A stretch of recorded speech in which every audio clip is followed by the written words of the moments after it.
Шынын эле айтсаңыз, мына ушул азыр сиз өрүктү кургатуунун жаңы ыкмасы дейсизби, бир башкача жол менен кургатып баштапсыз да.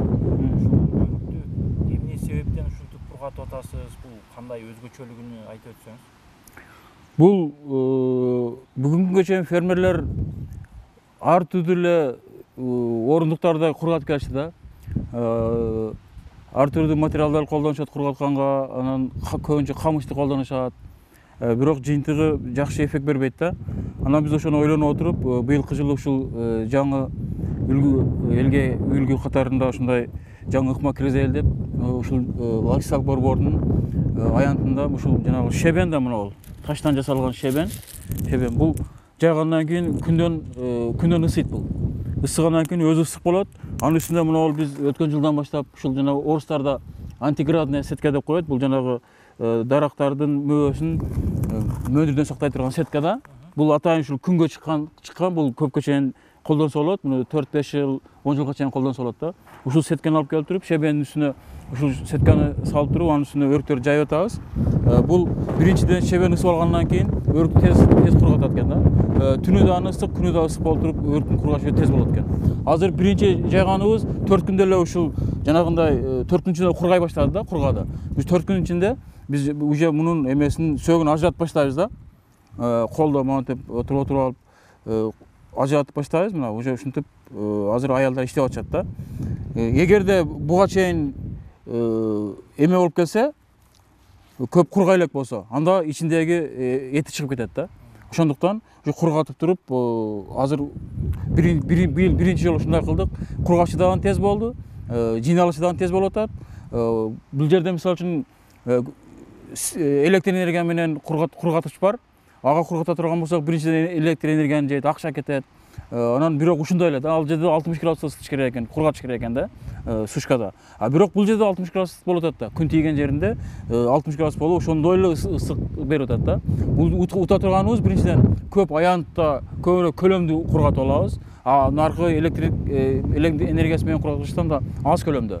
Алга 1,5-2 тонна батат да. Бул жерде канча тонна болсо бата турган кылып ушундай аянтчаны жасап алдык. Эми ушуну бүгүнкү күнү фермерлерге айтып атабыз. Келиңиздер ушундайга өтөйлү.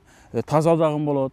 Мисалы үчүн жана талаада өстүргөндө башка материалдарга топурактын үстүнө эле салышат да, кургатышат, ал жакшы болбой калат экен да. Бул жерде таза дагым болот. Анан дагы бир жакшы жагы, жамгыр жаса деле бул сеткадан да жамгыр өтүп кетет. Анан шебеден деле жерге өтүп кетет да жамгыр. Мурдагы методдордо материалдын үстүнө кылышат, анан көбүнчө клёнканын үстүнө коюшат эле. Жамгыр жакса, ошо клёнкада жамгыр тура берет, анан өрүктү иритип салат да. Бул жерде андай болбойт буюрса. Өтө жакшы ыкма экен. Азыркы көргөн фермерлердин баарына жагып атат. Өткөн жылы ушул биз 500 фермерди окутуп үйрөттүк, ушул органикалык жол менен өргөндүрүүгө. Ошол 500 фермерге ушундай Россиядан материал алдырып, 10 метрден бердик эле, бардыгына жакты да. Ушул сетка жакшы нерсе экен, бизде дагы көбүрөөк алайлы деп. Ушундай жаңы технологияны Кудай буйрса, өрөк кургатыш боюнча элдерге жайылтып атабыз да. Эми бизде дыйкандар арзаныга жүгүрөт да. Анан бунуңуз баасы өзүн-өзү актап калабы, ошол жагы кандай? Сөзсүз түрдө бул баасын актайт. Анткени жанагы айттым го, мисалы үчүн клёнка башка материалда жамгыр жая турган болсо, көлдөп калат дагы, неменин товардын сапатын начарлап кылып салат да. Эгерде ошол мурдагыдай ыкма менен кургатып, аны начарыраак кылып 100 сомдон сата турган болсо, мисалы да, мындай ыкма менен кургатып, муну 300-400 сомдон сатканга мүмкүнчүлүк бар да. Алган нерседен акталат, таза дагым болот. Башка жактан, эки жактан мисалы чет өлкөлөрдөн келген кардалар көрсө дагы мындай купулу толуп жакшы болот да. Мурдагы боюнча көргөндө анда алгысы келбей калат. Анан биз ушул эл аралык стандартка аракеттенип атабыз. Ушундай логистикалык борбордун ичинде кургатып, бул жерде мисалы үчүн жана эл аралык нормаларда мисалы бактын арасында өл кураткан жерде мал болбош керек экен, ит болбош керек экен, жандык болбош керек экен да. Ошону таза болуш керек экен да. Мүмкүн болушунча ошол эл аралык стандартты сактаганга аракет кылабыз биз. Тышкы базарга алып чыгыш максат. Максат ошондой. Максат тышкы рынок. Азыр келишимдер түзүлгөнбү ошол базардагы соодагерлер мененби, сот түйүндөр менен? Азыр келишимибиз бар, Россия менен, Америкадагы бизнесмендер менен келишимдерибиз бар да. Анан бул кээ бир адамдар айтышы мүмкүн, тышта эле кургатылып атат деп. Бирок жанагы электр энергия менен кургатышта кургаткандан бул күндө кургатылгандын айырмасы ошол бардык эле өлкөлөрдө ошол баалуураак болот экен да. Себеби бул табигый жол менен күндө кургатылды деп.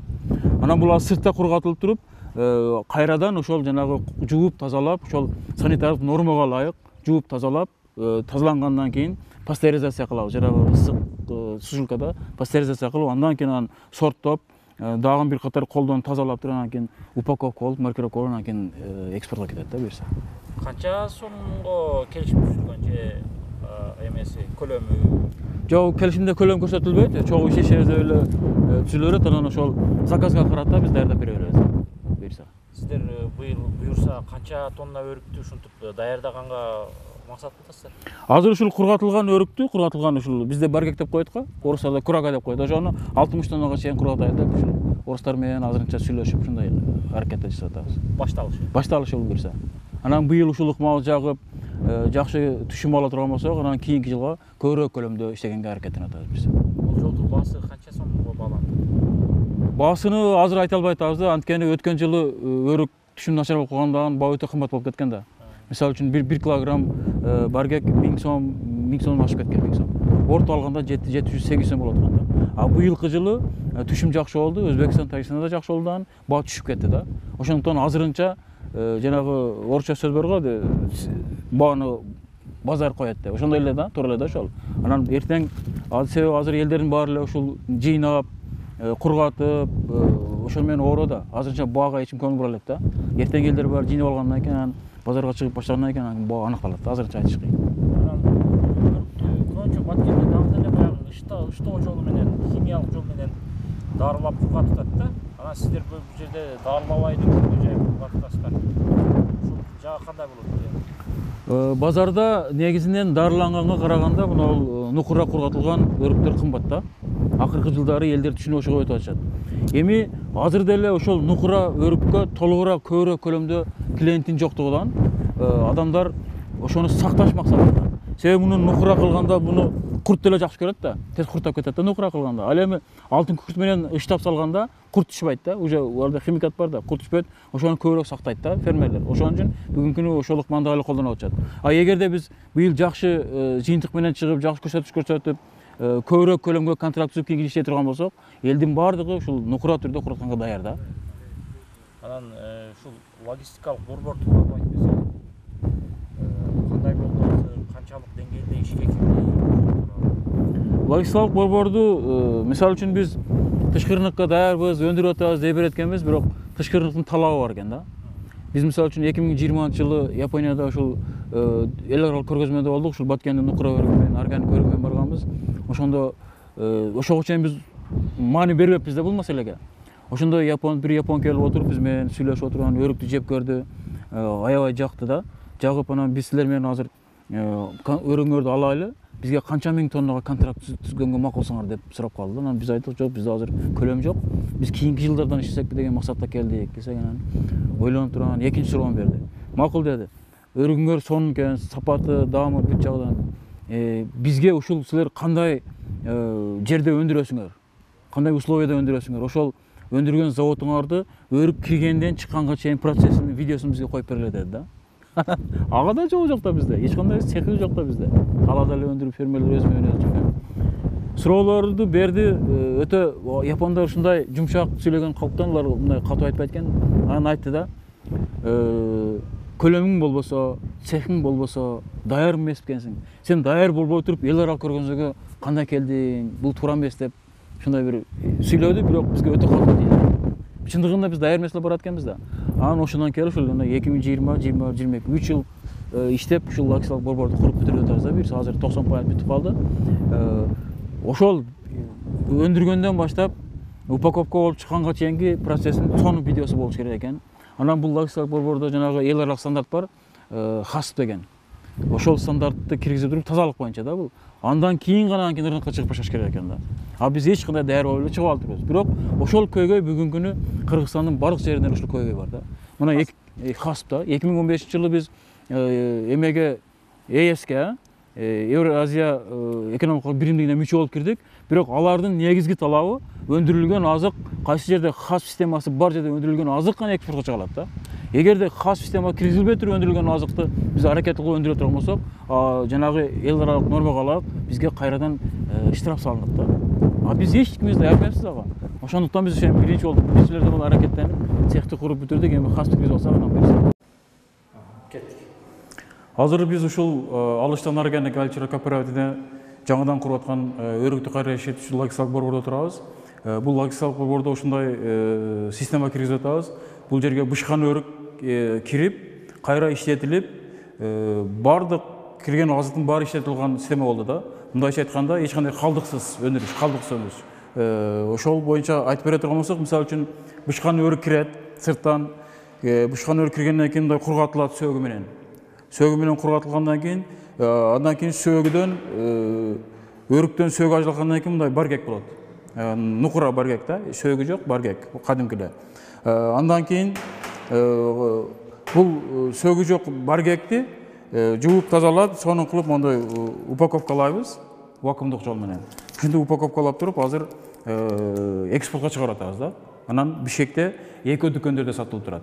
Ушундай иштеп калат. Андан келгенден кийин ошол сөөгү алынат, өрүк алгандан кийин сөөгү калат да. Сөөгүктү болсо, жанагы эле сөөгүктү чага турган жабдуулардан сөөгүктү чагып туруп, бул данеги менен сөөгүк мындай болот. Данеги ажыратылгандан кийин данег өзүнчө болот. Анан бул данектен азыр көргөндөй май чыгарып атабыз, данектин майын. Данектин майы мындай данектен сонун май чыгып атат. Бул майды негизинен косметикада колдонулат экен, бирок ошол эле учурда эгерде көбүрөөк болсо, тамак ашкада колдонсо болот экен да. Бул өтө пайдалуу азык болуп эсептелет экен. Анан ошол данек сыгылып май алынгандан кийин данектин өзү калып атат да, калдыгы. А муну болсо биз өрүктү аралаштырып туруп, сонун кылып жаш балдар үчүн, жалпы эле Кыргызстандын эли үчүн жакынакай батончик жасап атабыз буюрса. Бул дагы жакын күндө жакшы базарга чыгып баштайт. Анан май алынгандан кийин, данек алынгандан кийин сөөгүктүн өзү калып атат да. Жана айттык го, биз калдыксыз өндүрүш кылып атабыз деп. А бул сөөгүктү болсо, атайын майдалагычтан өткөрүп туруп, өзүнүн размери менен, ар түрдүү размер, 1 мм, 3 мм, 5 мм, 10 мм болуп туруп, заказга карап туруп, муну скраб деп коет экен, скраб мына. Ошол сөөгүктү, мына биз буга чейин муну ыргытып жибергенбиз, же болбосо отко жагып, көмүр катары колдонуп келгенбиз да. Отун катары колдонуп келгенбиз. А бүгүнкү күнү мондой жакшынакай скраб деп коет экен, ун да.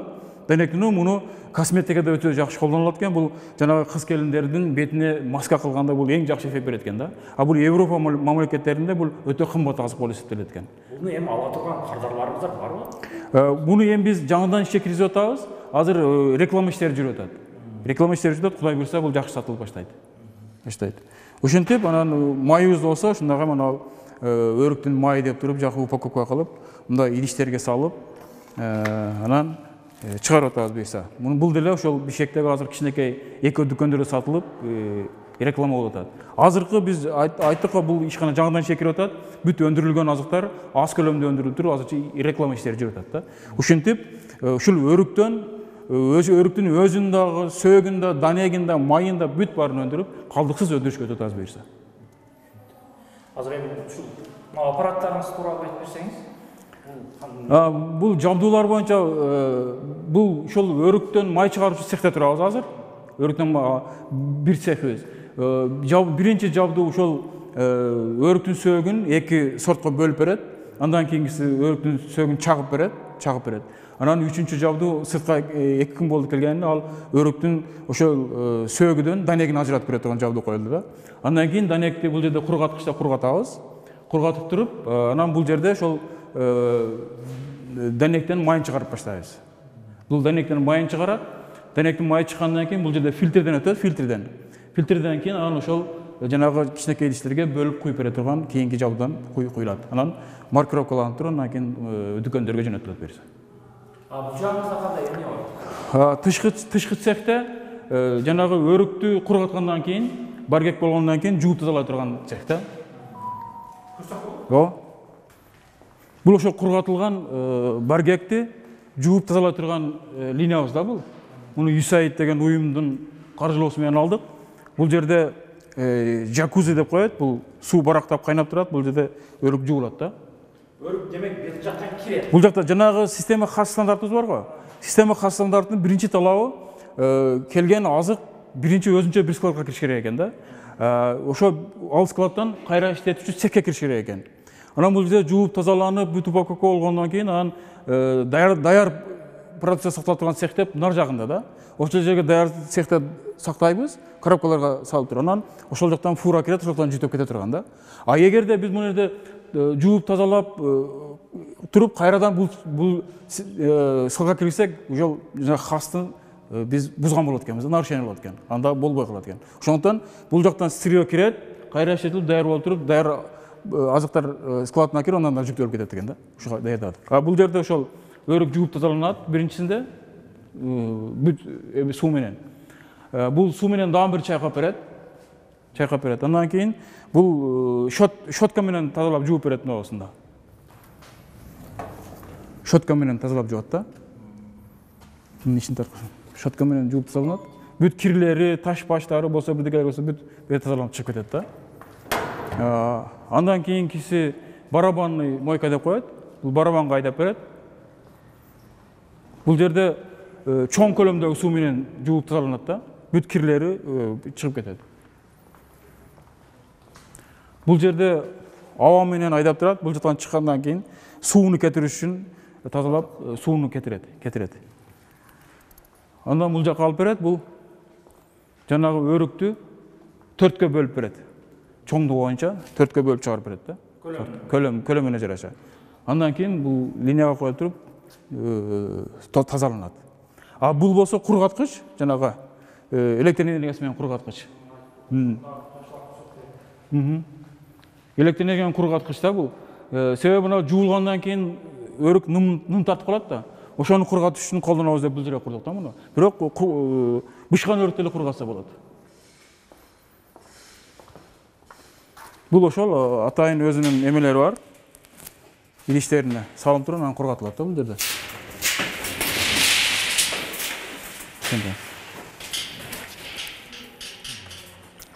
Бул дагы бизде жаңылык. Канча тонна өрүк кургатканга жетет? Бул бир киргенде 3 тонна 4 тонна өрүк кирет. Бышкан өрүк 3-4 тонна. Канча саатта кургатып чыгат? 1,5-2 суткада кургайт да. Ошон үчүн азыр биз электр энергиясын эконом кылыш үчүн азырынча күндө эле кургатып турабыз. Демек бул кышында дагы өрүктү кургатып Кышында бизге мисалы үчүн Россиядан башка мамлекеттерден заказ түшөт да, мисалы 20 тонна бир фура даярдап бер десе, биз жанагы мойкада жууп чыгарып туруп эле, кышында кургатыш кыйын да. Мойкадан чыгарып туруп эле сушкага киргизебиз. Бул жерде кургап чыккандан кийин анан кийин сонун кылып, сортировка кылып, жакшынакы упаковка маркировка анан жөнөтүп турабыз да буюрса. Ошого иштейт бул. Анан сырткары биз өрүктүн өзү менен эле туруп калбастан өрүктөн кошумча азыктарды чыгарып баштадык да. Өрүк куру чыгарып атабыз, андан сырткары өрүктөн ширине, варенье жасайлы деп атабыз. Өрүктөн шербет жасайлы деп атабыз. Ошол максатта мына ушул электр энергиясы менен бышыра турган казандарды сатып алдык да. Казандар. Бул 60 литрлик казан, а бул 100 литрлик казан. Ушул эки казанда варенье, сарайне, ушул өрүктөн кошумча азыктарды жасап чыгарганга мындан алдык. Ошондо бул жерде биринчи кургатылган өрүк иштете турган цех болот. Бул жагы ошол өрүктөн жасала турган азыктарды чыгара турган цех болот. Консервация. А үчүнчүсү өрүктөн май чыгара турган цех болуп, 3 цех кудай буйрса ишке кирет да. Анан ошол эле жанагы цехтин астында биз 2 камералуу холодильник койдук, холодильник. Себеби бизде органика кылабыз дагы, органика курт тез түшөт да. Аны биз изилдеп отуруп, акыркы тапкан жолубуз качан ошол 17 градустан жогорулаганда курттун тукуму өнүп баштайт экен да. Андан ылдый болсо өнбөй тура берет да. Ошондуктан биз 2 холодильник койдук. Өндүрүлгөн азыктарды ошол холодильникте сакталып, 10 градус, 5 градус сактап тура беребиз да буюрса. Анан качан заказ болгондо ошондой айдап чыгарып бере беребиз. Ушундай процесс.